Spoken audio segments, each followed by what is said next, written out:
Hi పిల్లలు, మన channel all kids స్టోరీస్కి తిరిగి స్వాగతం. మనం కథలోకి వెళ్లే ముందు మన ఛానల్కు 500 మంది సబ్స్క్రైబర్లు చేరుకున్నందుకు చాలా ధన్యవాదాలు. మీరు మన ఛానల్ని ఇలానే సపోర్ట్ చేస్తారని ఆశిస్తున్నాను. కొత్తగా చూసేవాళ్ళు దయచేసి మన ఛానల్ని సబ్స్క్రైబ్ చేసుకోండి. ఇక కథలోకి వెళ్దాం. ఒక చిన్న ఊరిలో ఇద్దరు అవకాశం లేని స్నేహితులు ఉండేవారు. లియో అనే పిల్లి మరియు మియా అనే ఎలుక. వారు కలిసి ఒకచోట పెరిగారు.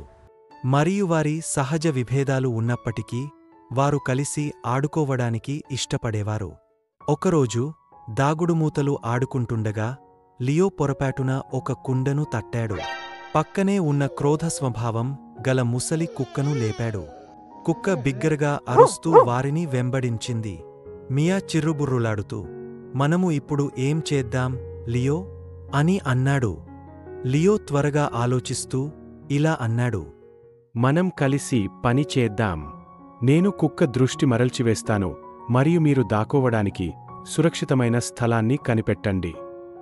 లియో బిగ్గరగా మియావ్ చేస్తూ గుండ్రంగా పరిగెత్తాడు. మియా కంచెలో ఒక చిన్న రంధ్రాన్ని కనుగొనడానికి దూరంగా వెళ్ళిపోయాడు. కుక్క మొరిగే కేకలతో లియోని వెంబడించింది. కుక్క దగ్గరగా వచ్చినప్పుడు మియా తన దాక్కున్న ప్రదేశం నుండి, ఇదిగో లియో, ఇక్కడ ఉన్నాను అని చెప్పింది.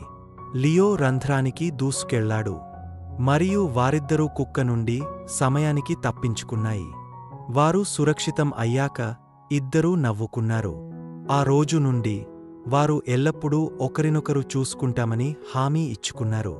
మరియు స్నేహం ఎలాంటి సవాలునైనా జయించగలవని వారికి అర్థమయ్యింది. ఈ అందమైన చిన్న ఎలుక మరియు పిల్లి కథకు లైక్ చేయడం, అలాగే సబ్స్క్రైబ్ చేయడం మర్చిపోవద్దు. ఈ స్నేహ ఒప్పందం గల పిల్లి మరియు ఎలుక అద్భుతమైన కథను చూసినందుకు ధన్యవాదాలు.